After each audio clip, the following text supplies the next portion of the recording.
I used to believe that marriage was a partnership, a steady rhythm of giving, taking, and choosing each other every day. 8 years into mine, I realized I'd been dancing that rhythm alone. The night everything snapped didn't begin with a dramatic fight or a slammed door. It started with something painfully ordinary, a question. A simple, gentle question I had asked my wife 100 times before. "Emily," I said, leaning against the doorway of the living room, "do you want to spend the evening together? Maybe watch that show you like? Or just be together?" She didn't look up from her phone at first. The glow lit her face in cold, detached blue. When she finally did lift her eyes, they were flat, as if I were asking something inconvenient rather than offering intimacy. "I'm not in the mood," she said. "That's fine," I replied, trying to keep my voice calm. "Maybe we could at least talk for a bit." She sighed. A long, irritated sigh that told me I'd already asked too much. "I don't owe you closeness just because we're married." The words hit like a punch. Sharp, effortless, final. I blinked, stunned. "I didn't say you owed." "Then stop acting like you're entitled to my attention," she cut me off. "You're not. Marriage doesn't mean I have to satisfy you in every way you decide is important." A heavy, suffocating silence followed. I felt something inside me shift, tilt, break a little. Not loudly, not dramatically. Quietly, like a hairline fracture forming under constant pressure. In that moment, I wasn't angry. I was disappointed in a way that felt ancient, like something I'd been carrying for years without noticing the weight. She turned her attention back to her phone. Conversation dismissed. I stood there, lost in the doorway, wondering when "we" had turned into me trying and her not caring. Later that night, I lay awake in the dark, staring at the ceiling, listening to the familiar rhythm of our house settling. The bed felt colder than usual, not because she'd pushed me away. She hadn't even bothered to. It was the coldness of clarity. 8 years, I thought. 8 years of bending so the marriage wouldn't break. 8 years of working double shifts, coming home late, stepping quietly, so I wouldn't wake her. 8 years of saying, "It's fine, I'll handle it." Of covering bills when she went back to school to chase her new passion. Of cooking dinner after my 14-hour day because she was too tired emotionally from her afternoon classes. I had told myself love required sacrifice. I just hadn't realized only one of us was sacrificing. I turned to look at her. She was sleeping peacefully, face relaxed, unaware of the storm gathering inside me. Where had we gone wrong? When had her affection cooled? When had I stopped being her partner and become, what? A convenient constant? A dependable background presence? I didn't have answers. Only a growing certainty. Something had to change. Not dramatic, not destructive, just change. For me. For the first time in years, I fell asleep, thinking not about what she needed, but about what I did. The change began quietly. Small choices. Small withdrawals. I stopped asking about her day. I stopped offering to help with her errands. I stopped waiting for her to acknowledge me. For years, our relationship had been a scale. On one side, my effort, stacked high and heavy. On the other, hers, light, inconsistent, barely shifting the weight. Now for the first time, I started removing my side of the load. Emily didn't notice at first. Or maybe she did, but thought it temporary, like a mood or exhaustion, something that would pass if she ignored it. But then the silence grew. My conversations with her became shorter, my tone calmer, detached. I didn't argue, didn't nag, didn't demand anything. Her complaining about her job, her coworkers, her sister. None of it received the usual attentive nods. I answered simply, blandly, "Oh, I see. That's unfortunate." She started glancing at me more often, as if trying to read what was happening. One morning, as I made coffee, she hesitated in the kitchen doorway. "Do you want one?" she asked, lifting her cup. I didn't look up. "No, thanks." She nodded slowly, clearly taken aback. Later that week, she tried something she hadn't tried in months. "Maybe we could watch a movie tonight," she said awkwardly, like she was offering a peace treaty she wasn't sure I'd accept. "We'll see," I said, not cold, just uninvested. She stared at me, searching my face. I kept eating. Her effort evaporated into the air like steam. She didn't know what to do with a version of me that didn't rush to reassure her, accommodate her, or chase her affection. And the more I stepped back, the more the balance of the marriage revealed itself. Crooked, unfair, draining. 2 weeks after the initial argument, the tension in the house felt thick enough to slice through. Emily cornered me in the living room one evening. "What's going on with you?" she demanded. "You barely speak to me. You act like you're not even here." I closed the book I was reading and set it aside. "I'm following your example," I said simply. That hit her, visibly. She flinched like I'd struck her. "What's that supposed to mean?" she snapped. "It means," I said with quiet calm, "that for years I've been the only one trying. I'm tired of being the one who gives more. You made it clear that you don't owe me anything in this marriage. So I'm adjusting." Her eyes widened. "That's not fair. You're twisting my words." "Am I?" I asked, holding her gaze. "Or am I finally listening to them?" She opened her mouth, then closed it, chest rising and falling quickly. She looked trapped between indignation and panic. "You're being cruel," she whispered. "No," I said. "Cruel would have been yelling, accusing you, demanding things you didn't want to give. I'm just giving you the space you insisted on." Her voice trembled. "I don't like the way you're acting. It feels like you're punishing me." I shrugged lightly. "If you feel punished by your own expectations, reflected back at you, maybe that's something to think about." She stared at me like she didn't recognize me. Maybe she didn't. Maybe for 8 years she had known only the version of me that bent, yielded, accommodated. This version, the one who had boundaries, was new, even to me. The next few days were a swirl of avoidance and unspoken tension. We shared a house, but not a life. Meals were eaten separately. Evenings passed in different rooms. Her attempts to regain control grew more frantic. One night, she stood in the hallway, arms crossed tightly. "Are you angry at me?" she asked, voice small. "I'm tired," I said. "Tired of being the only one investing." The words hit her like a slap. She grabbed the door frame to steady herself. Silence stretched. "We need to talk about this," she said finally. "We are," I replied. "No, we're not. You're shutting me out." "I'm doing what you did for years," I replied quietly. "I'm matching you." Her face crumpled for a moment, then hardened. "You're being an ass." "Maybe," I conceded. "But for 8 years I was your doormat. So forgive me if I need a moment to decide what I want."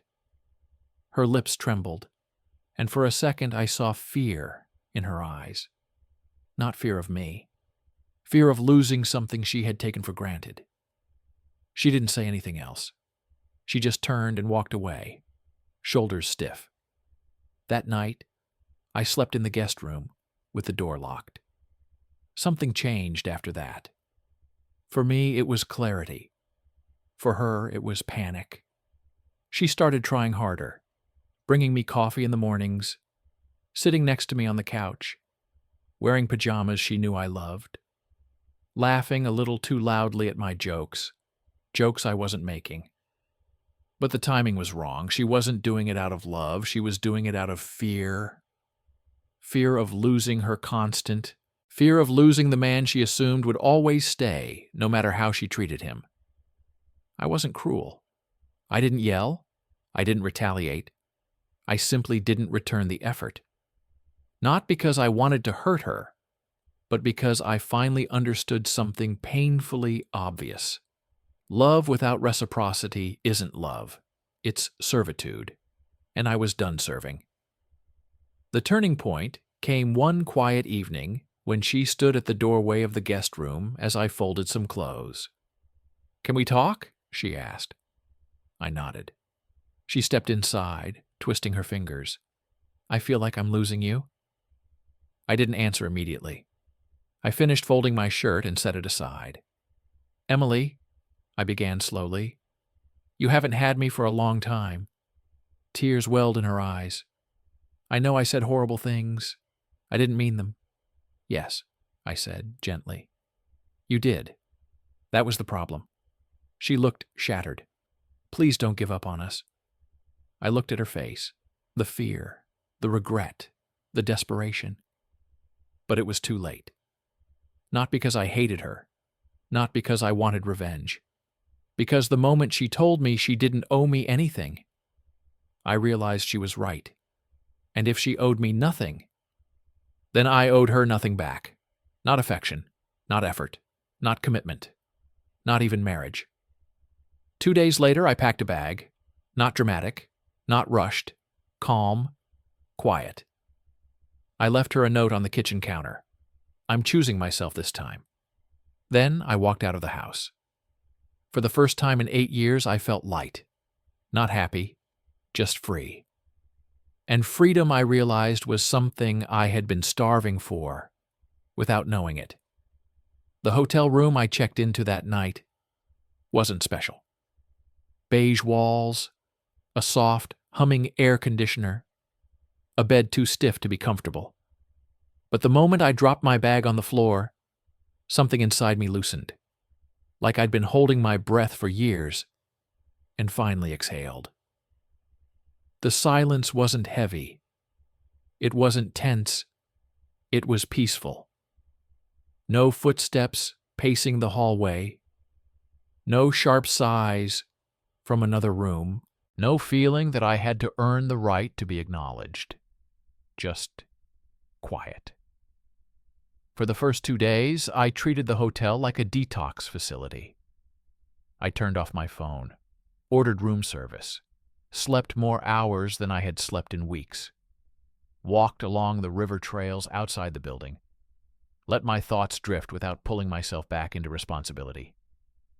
But on the third night, at 11:14 p.m., my phone buzzed. A call, her name flashing on the screen. I stared at it until it stopped ringing. Then came a message. "Are you safe?" 5 minutes later. "Please answer." 10 minutes later. "I don't understand what's happening. Can we talk?" I left the phone face down and turned off the lamp. I had nothing to say yet. Not to her and not to myself. The first week apart was oddly serene. I rediscovered the feeling of waking up without resentment. No pressure to navigate someone else's moods. No emotional accounting. Just the simple act of existing. On the 7th day, Emily called again. This time I answered, not because I wanted to, but because I finally felt grounded enough to handle whatever she planned to unload. There was silence at first. Then a shaky breath. "Andres," she whispered. "Yes." Are you coming home?" "I don't know." Another inhale, a trembling one. "Can you tell me what I'm supposed to do?" she asked, voice breaking. For years I had been the problem solver, the one who carried emotional, financial, and mental weight. But now, that's not my job anymore. I said softly. She gasped like she'd been slapped. I didn't mean, I don't know how to fix this.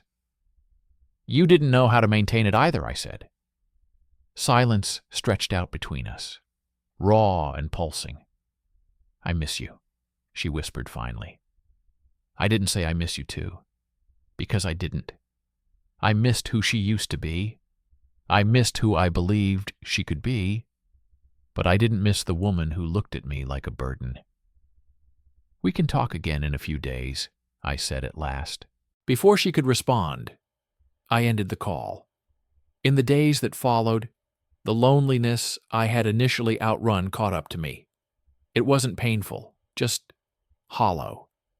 A familiar emptiness I had felt even when we lived under the same roof. At least now the loneliness was honest. Every evening I sat by the large hotel window and watched the city lights flicker awake.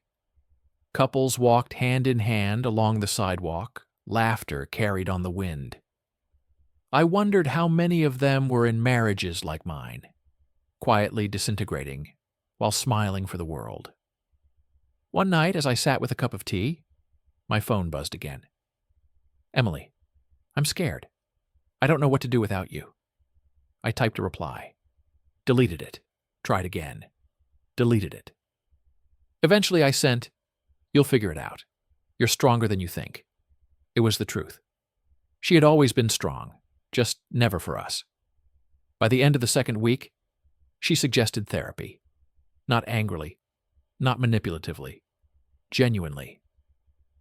"We can't keep drifting like this," she said over the phone, voice hoarse from crying. "I want to try counseling.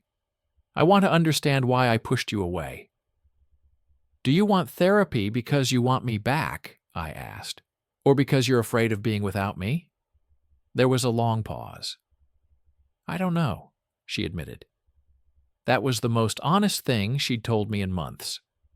"We can try one session," I said. "One." I heard her breath catch. "Okay, one is enough to start." The therapist's office was warm and inviting, with muted lighting and soft gray chairs. Emily arrived before me, nervously twisting a handkerchief. When I sat down, she reached out slightly, as if wanting to touch my hand, then pulled back.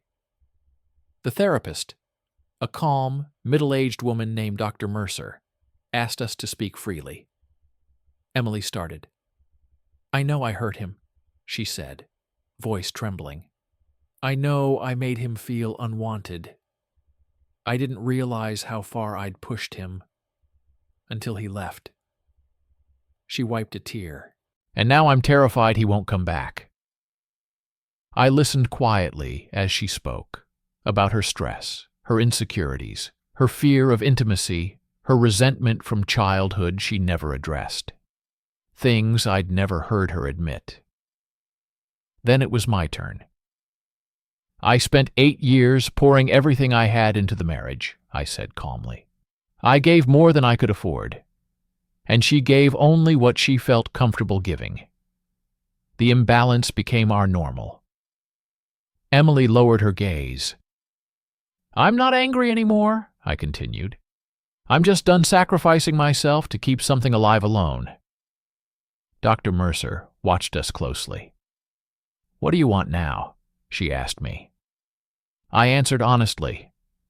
"I want a relationship built on mutual effort, and I don't know if that's possible with Emily." Emily covered her mouth, stifling a sob. "I can try," she whispered desperately. "Please let me try." Her desperation didn't move me the way she hoped, because it wasn't love that fueled it. It was fear. Fear of losing what she never appreciated until it was gone. We attended 2 more sessions. Emily cried each time. She apologized, she explained, she pleaded. And while I acknowledged her pain, I didn't feel compelled to fix it. Not anymore. After the 3rd session, she followed me outside to the parking lot. "Andres," she said, grabbing my arm, "I'll do anything. Anything you need. Just tell me how to make this work." I gently removed her hand. "That's the problem," I said softly. "It took losing me for you to care." "I cared before," she insisted. "No," I said. "You expected, you assumed, you took. But caring, real caring, that requires giving. And you only started giving when you realized I could leave." Her eyes filled with tears. "You can't throw away 8 years." "I'm not throwing them away," I said. "I'm honoring them by not repeating our mistakes." She stepped back like I'd struck her. Are you ending this?" she whispered. "I think you already did," I replied, "the night you told me you didn't owe me anything." She sank against her car, crying into her hands. I turned and walked away. This time she didn't call after me. The divorce process took a month, not complicated, not bitter. I kept it clean, simple, fair.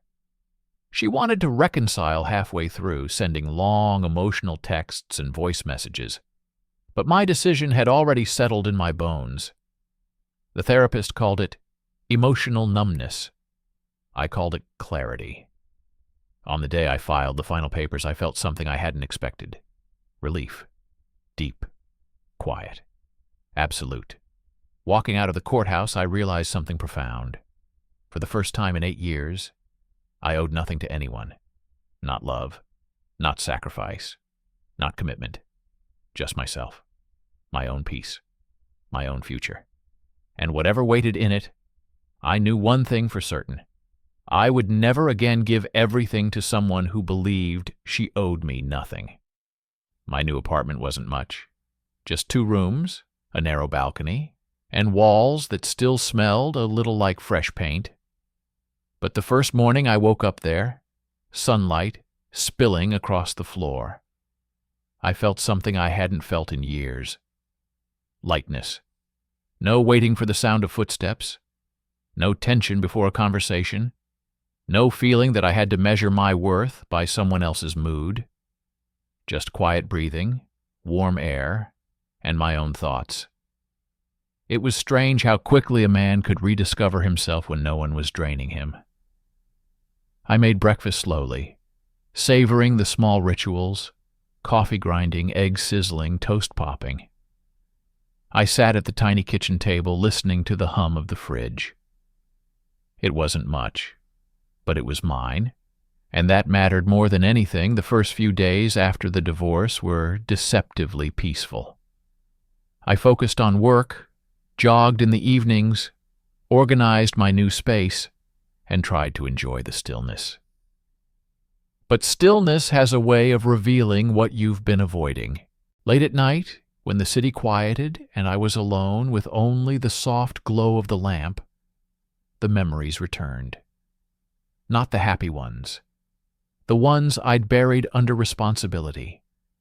The nights she turned her back to me in bed. The arguments that dissolved into cold silence. The efforts I made that vanished like they meant nothing. There were moments I wondered whether I had stayed too long, whether I had missed the exit sign years ago, whether the man I used to be had slowly faded while she wasn't looking, because she never looked. But regret didn't take root. Clarity did. I hadn't left too early. I hadn't left too late. I left the moment I realized I was the only one still holding on. On the 8th day, after the divorce was finalized, Emily called. I stared at the phone for a long moment before answering. Her voice was quiet, fragile. "You really left?" "Yes. I thought you'd come back eventually. I told you I wouldn't." She inhaled shakily. "I know. I just didn't believe you." That sentence summed up our entire marriage. She never believed I would stop giving. She never believed I could walk away. She never believed I had limits. "I'm not calling to beg you," she said after a long pause. "I know you won't change your mind." "Good," I replied gently. "I just wanted to say I'm sorry. Not the kind of sorry that asks for another chance, Just sorry. It was the first apology that wasn't about her fear of losing me. It wasn't about keeping me. It wasn't about control. It was real. Thank you, I said quietly. Will you be okay? She asked. I already am. She exhaled a shaky breath. Then, I hope you find someone who gives you what I didn't. I nodded, even though she couldn't see it. Take care, Emily. You too, Andres. When the call ended, I felt no ache, no pull, no second guessing. Only a calm acceptance that things had unfolded exactly as they were meant to. Our final chapter wasn't loud or cruel. It was quiet, mature, necessary. Relief washed through me. Life moved on surprisingly fast. A few weeks after the divorce, I settled into a rhythm I had never experienced before. I went to the gym after work, met a colleague for lunch once in a while, explored local cafes I'd never noticed. I cooked meals for myself that weren't rushed or eaten in frustration. Most importantly, I felt steady. Not excited, not euphoric, but steady. Men talk about freedom after divorce like it's a wild celebration. For me, it wasn't fireworks or late-night adventures. It was the quiet luxury of peace. Peace to breathe, peace to think, peace to exist without walking on emotional eggshells. One evening, I sat on my balcony with a cup of tea, legs stretched out, watching the sunset melt over the roofs of the city. A soft breeze ruffled my shirt, and somewhere below, a dog barked. A couple laughed, keys jingling as they entered their building. I closed my eyes and listened to life moving around me. And for the first time in years, I felt like I was part of it, instead of trapped on the sidelines. 2 months passed before something unexpected happened. I ran into her. Not Emily, someone entirely new. Her name was Harper. We met in the most ordinary way, both reaching for the same carton of milk at the grocery store. Our eyes met, we laughed over the cliché timing, and then we started talking. A simple conversation. Light, unburdened. She wasn't stunning in the cinematic sense, but she had warm eyes and an easy smile that made conversation feel natural. She asked about my day, I asked about hers, and somehow we ended up talking for 20 minutes between the yogurt aisle and the frozen foods. Before we parted, she handed me her number. If you ever want company, she said with a small shrug, I'm usually around. I didn't call her that night, or the next, but her number stayed in my phone, a gentle reminder that the world hadn't closed on me just because one marriage had. I wasn't ready for anything serious, not even close, but I was ready to exist in a world where possibilities weren't a burden. One quiet evening, about 10 weeks after leaving Emily, I finally admitted something to myself. I didn't hate her. I didn't resent her. I didn't mourn the marriage anymore. What I mourned was the version of myself who stayed too long, waited too patiently, hoped too earnestly. But even that mourning faded day by day. I was learning my own boundaries, my own needs, my own worth. Solitude wasn't something to escape. It was something that taught me who I was when I wasn't bending for someone else. And in that understanding, something shifted, something small but profound. I realized I no longer saw myself as the abandoned one, or the hurt one, or the betrayed one. I was the man who walked away, and that made all the difference. A week later, I finally texted Harper. Coffee sometime, she replied 5 minutes later. Name the day. I smiled to myself, not because I was in love, not because I was rushing into anything, but because possibilities felt light instead of heavy. Maybe this would go nowhere. Maybe it would evolve into something. Maybe it would simply remind me that connection didn't have to be painful. Whatever the outcome, I felt ready. Ready to live. Ready to explore. Ready to build something healthier, whether with someone else or simply with myself. And for the first time in nearly a decade, the future didn't feel like a responsibility. It felt like a choice I finally had the freedom to make. Coffee with Harper turned out to be nothing like the strained, obligatory outings I'd grown used to during my final years of marriage. There was no tension in my shoulders, no sense that I had to perform, to impress, to compensate for someone else's disinterest. We talked like two people who simply enjoyed talking. She told me about her work as a digital illustrator, her chaotic schedule, her weird habit of sketching strangers at cafes. I told her about my job, my recent move, and, carefully, about the divorce. I didn't go into detail. I didn't need to. And she didn't press. That alone made the conversation feel refreshing. There was no hidden agenda, no neediness, no emotional tug-of-war. Just two people sharing a table, 2 cups of coffee, and a moment of genuine connection. When we parted, she smiled, soft, not expectant. "Let me know if you ever want company again," she said.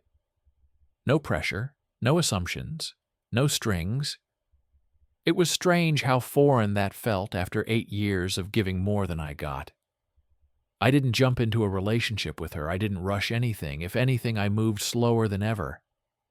I was learning myself again, and I wasn't going to compromise that growth by forcing myself back into the comfort of another commitment. But life has a way of pushing you forward, even when you're cautious. One evening, about a month after our coffee, Harper and I were sitting on the grass outside her building, watching the city lights flicker on. She rested her elbows on her knees and said, "You don't talk about her much." I don't have much left to say. Does it still hurt? I thought about it. Really thought about it. No, I said slowly. It's more like a bruise that's faded. You remember it happened, but you don't feel it anymore. She nodded, eyes warm. That's good. Some people cling to bruises forever. I chuckled. I'm done clinging. She didn't reach for my hand. She didn't lean closer. She simply let the moment be what it was. That was the thing about Harper. She didn't demand anything. She didn't press for more, or speed up the pace, or try to fix what wasn't broken. She let things grow naturally. And eventually they did. Meanwhile, Emily kept her distance.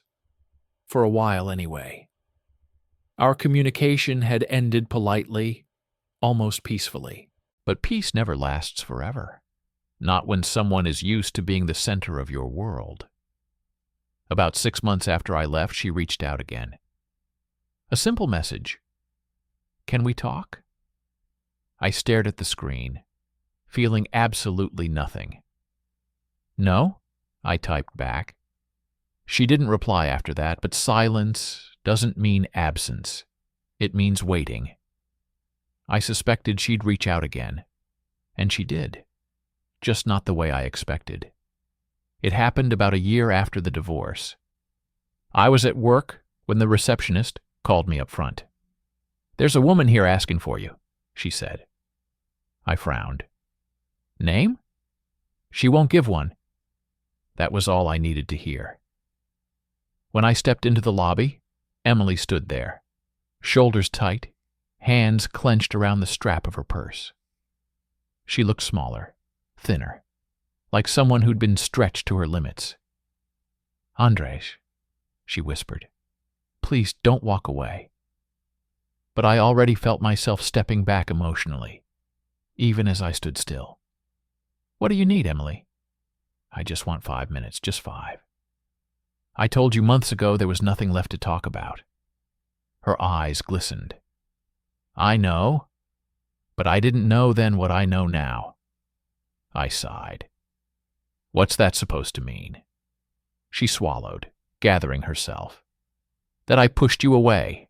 That I treated you like an accessory instead of a partner. That I assumed you would never leave, no matter how I behaved. Okay, I said calmly. And what do you want from me now? Forgiveness? Closure? Another chance? Her breath hitched. No, I mean, I don't know. I just needed you to see what happened to me after you left. That's not my responsibility. She flinched like I'd struck her. I know, I'm just trying to be honest. For the first time? I asked quietly. A single tear slid down her cheek. Maybe. Silence stretched between us, heavy, suffocating, yet strangely final. Emily, I said softly, you and I taught each other a hard lesson. She looked up. We taught each other what happens when a marriage becomes one-sided, when effort is taken for granted, when someone feels owed instead of grateful. I'm sorry, she whispered. I know. Could we ever... Her voice cracked. Start over? No. The word left my mouth gently, without cruelty. I'm not the man you married, I continued. And you're not the woman I used to love. We ended a long time before the papers said we did. Her tears fell freely now. But I didn't reach out.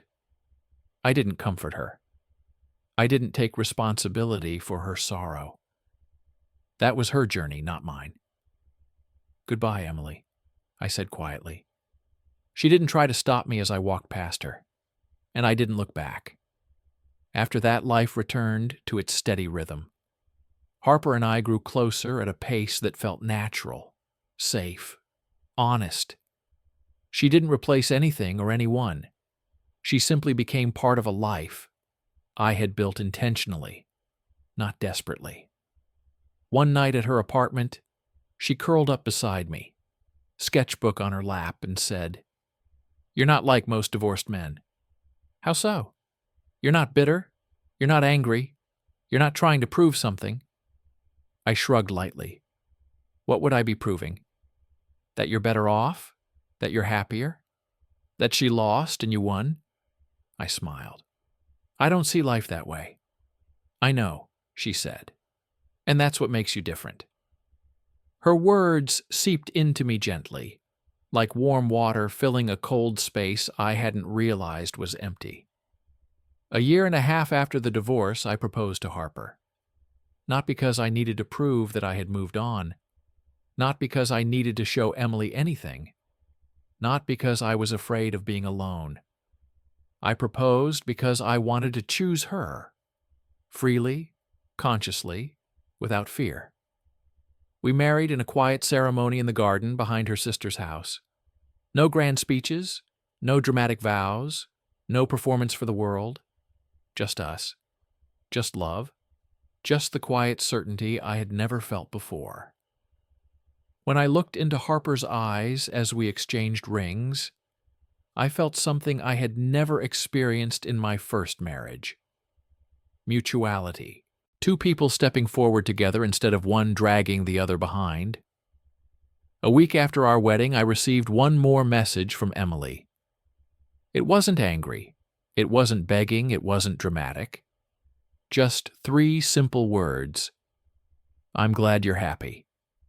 I didn't reply, not out of cruelty, not out of bitterness, but because the conversation was complete. Her chapter in my life had ended. My new one had begun. The most unexpected part of all this wasn't the divorce, or the loneliness, or the healing. It wasn't meeting someone new, or falling in love again, or building a healthier relationship. The most unexpected part was realizing I didn't owe anyone anything. Not affection, not sacrifice, not silence, not commitment. Commitment is earned. Affection is nurtured. Respect is mutual. Love is chosen. And the moment Emily treated our marriage like a one-way street, I learned the most important truth of all. If love is not shared, then leaving is not betrayal. It's self-respect. And choosing myself was the beginning of the life I truly wanted.